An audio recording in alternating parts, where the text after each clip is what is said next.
Hello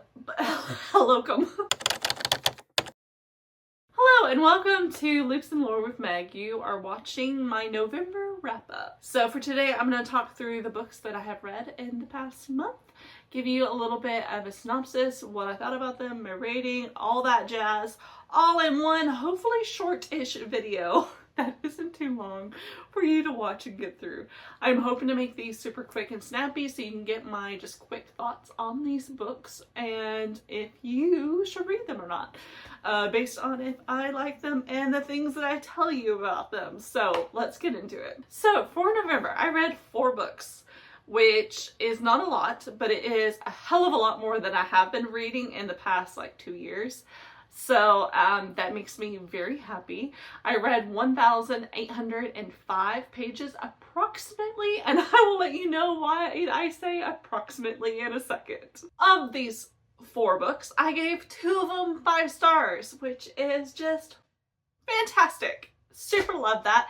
And actually 2 of them are 4 stars, so I had a really great reading month as far as it coming to what I picked out for myself to read. I had 2 nonfiction books, 1 science fiction / literary book, whatever that means, and then 1 fanfic, which is where the approximate page count comes from. So let's get to the first book of the month, and that is Stiff, The Curious Lives of Human Cadavers by Mary Roach. This is a nonfiction that is based all on the science of cadavers and what they have been used for throughout history, and kind of highlighting some of the key points that they have done for science and medicine and life in general. This was 303 pages and came out in 2003, so it is a 21-year-old book at this point. And I gave it 4 stars just to give you a general idea of what I felt about it. Overall, I really liked it. I thought that the writing was well done, although the humor didn't jive with me the entire time. I do think that that part of it was a little off-putting sometimes, just because I want more of the details and the understanding of why stuff has happened or what the study was versus kind of the humor talking points on top of it. It just, I don't know, I don't drive well with humor all the time. Sometimes it can come off a little cringy to me and make me kind of like do this number, and that's how this one came off sometimes, but that doesn't take away from the fact that she is a great writer and that kind of thing. It's just personal taste at that point. I thought the topics, the cadavers, were really interesting. The only downside I had to this book is that I felt like a lot of it is more common knowledge since the time that the book came out. And that might be because of the fact that this book probably helped to bring about conversation on the topics. Or it could just be that, you know, it's become more mainstream knowledge and that kind of thing. But it definitely felt like I was reading a bunch of stuff that I already knew, which is slightly disappointing going into a nonfiction that you want to learn some stuff from. But overall, I definitely think that it was a great book, and it probably revolutionary at the time that it came out, because I can imagine 20 years ago that the topic was a lot more taboo than it is as of now. So overall, do I recommend it? I recommend it if you haven't read anything on the topic and want an introductory level into cadavers and death and what happens after death and that kind of thing. If you had not read anything on that subject level, definitely dive into this. I think it's a really good, approachable book into the topics. Another one that I always recommend is Caitlin Doughty. You've heard it on this channel already because I have talked about her before, but I definitely recommend that one as well as topics of death and death culture and that kind of thing. So that being said, I don't think I'm going to read any other of Mary Roach's books that are specific to a certain group of science, like Gulp and forget some of the others, but I do still want to read this one. Let me grab it. But I do still want to read Packing for Mars by Mary Roach. So this is still on my TBR. I am still going to keep it on my TBR for now. And I do want to continue on with this one just because I think the subject matter is going to be something I'm more interested in. So that will stay on here, even though Stiff wasn't the 5-star that I thought it would be. It being still a good 4-star. And it's mainly 4-star because of the subject matter and the fact that I do find that interesting. I think if her writing was better, it could have been, like, if it was more my style, I guess. I shouldn't say better, because it wasn't bad, like I said. But if it was more my style, it definitely could have been a 5-star. But it was very close to being a 3-star for me. So, book number 2 is The Rise and Reign of Mammals by Steve Brusatte. And this is a 496-page book that was published in 2022. So it is fairly recently new.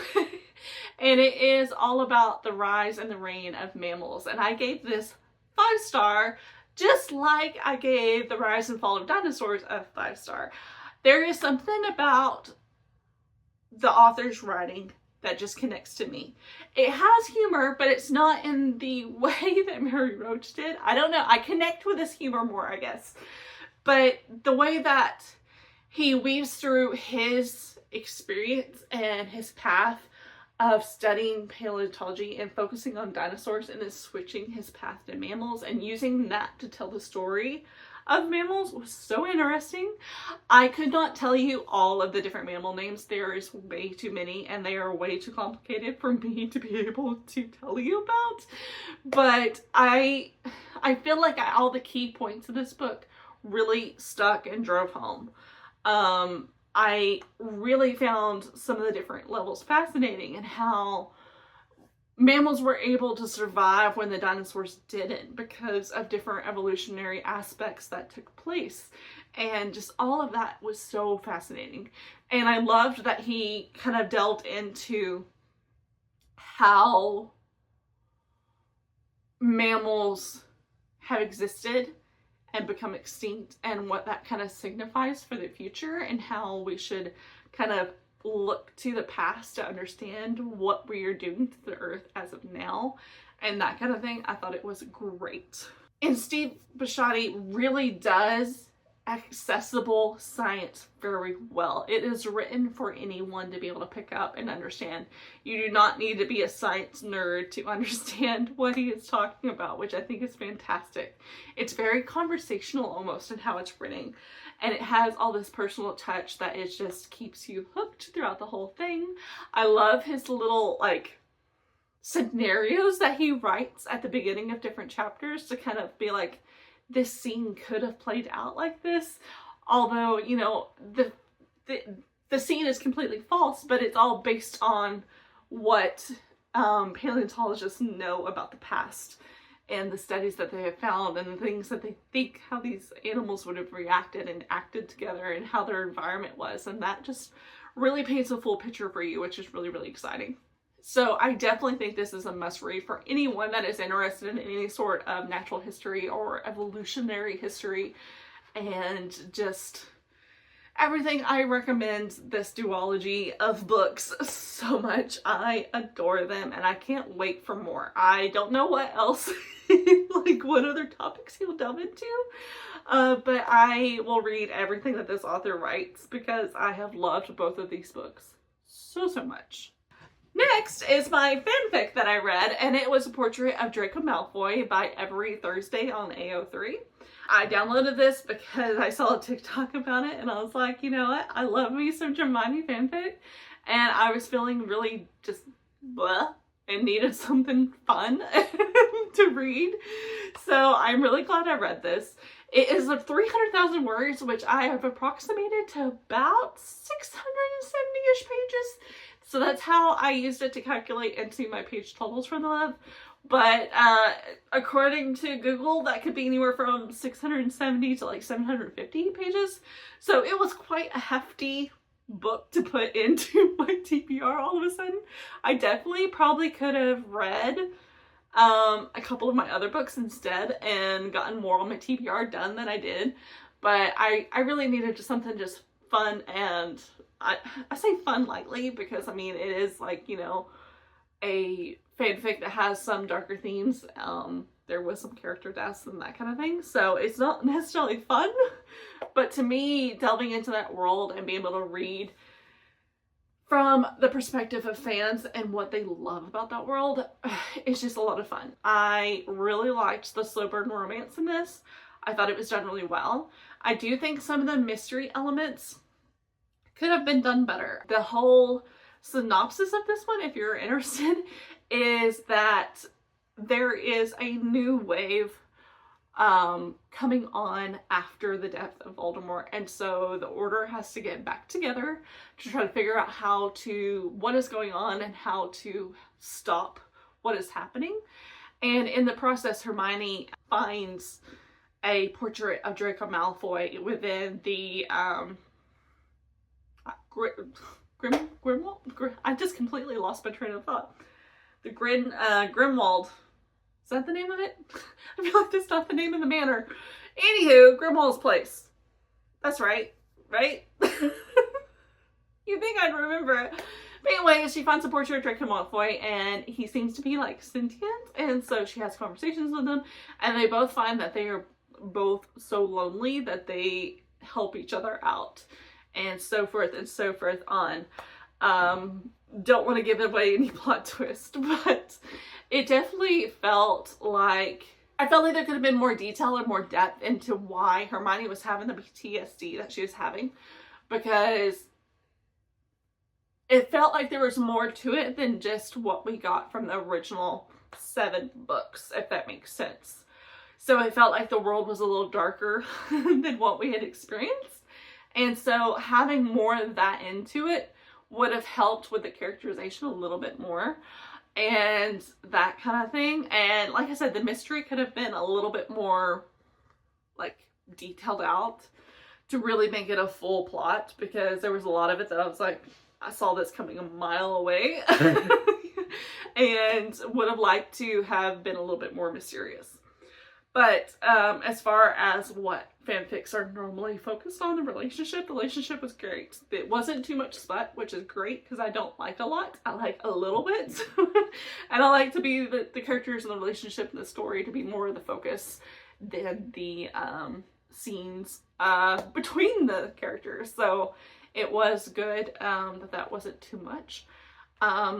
And yeah, I definitely will be reading more fanfics, so if you have any to recommend, let me know. And then we'll move on to book 4. I didn't give you my rating for the fanfic. I probably should do that. So the Portrait of Draco Malfoy, I have given 4 stars. When I first finished it, I was like, ooh, this is my new favorite. But like thinking back on it, I still think Manacled is my favorite as far as fanfic goes. That one is very dark, so if you haven't read that one, don't know what it's about, definitely read some trigger warnings going in. I very much tell anyone that is basically the Handmaid's Tale in the Harry Potter universe, so yeah, it's a lot, but I really liked the almost cozy mystery of this one, and the slow burn relationship with this one was really nice. But thinking about it, like the emotions that I had of Manacled and stuff like that still is definitely a 5-star fanfic for me. So this one is just below that. So 4-star. And finally, book number 4 is Station 11 by Emily St. John Mandel. This is a science fiction, like literary fiction tale. And it is 336 pages and first published in 2014. This is a read for me, so I read it back in 2018, I believe, and I gave it 5 stars then. I was very worried that I would not give it 5 stars again because of the fact that I knew what was going to happen. But it is indeed a 5-star book, even on a reread. So this is a split timeline tale about before a pandemic, during a pandemic, and after the pandemic. And you go back and forth between all these connected lives and how they influence one another and how the pandemic changed the world and the different relationships of the characters and everything like that is just so good. So good. Like I said, I was worried about knowing the plot twist and that kind of thing, but even knowing what was going to happen, I didn't get disappointed. And I was actually able to see into some of the connections that I missed reading the first time. So that was really great to know. Emily St. John Mandel has some of my favorite writing. She's so easy to read, but also has a little bit of that lyricalness to it that makes it, you know, just a little special and unique. And that's just really nice. I really love what this author does with timelines. because you have all these interconnected pieces that you're given little slices of until the end, and it all builds up and connects together, and it's like an aha moment when that happens. So of the 2 books I've read of her, they're both 5 stars. I both loved them. So it definitely has that similar feel. The Sea of Tranquility is the other one I've read by this author. I really loved the space-time play with that one as well. So I can't say enough about this book. It's just so good. So I definitely recommend that you all read it. It is really beautiful. I love nonlinear timelines and narrators, so that is just a big win for me. And then there's a lot of themes of resilience in this that I think is just so like refreshing, I guess, to see, and just how people, even at the worst, like, she has hope weaved in throughout it. And I think that hope and that that need to survive, and, you know, the whole saying throughout this book is survival is not enough, and that just really is special throughout this. So it's great. I don't know what else to say. So if you're looking for a literary science fiction, definitely recommend this one. It definitely was interesting to read it since 2020, because I obviously read it in 2018, not knowing what 2020 was going to be. And then reading it now, it just kind of really drives home how scary that can be, and how thankful I am that things turned out differently. So definitely one to read and check out. So that is it for my wrap up. Those are the 4 books that I have read this month. If you've read any of them, let me know what you think. And if you want to read any of them because of this wrap up, please let me know down below. That is it. Happy reading. Stay cozy. Stay crafty. Bye.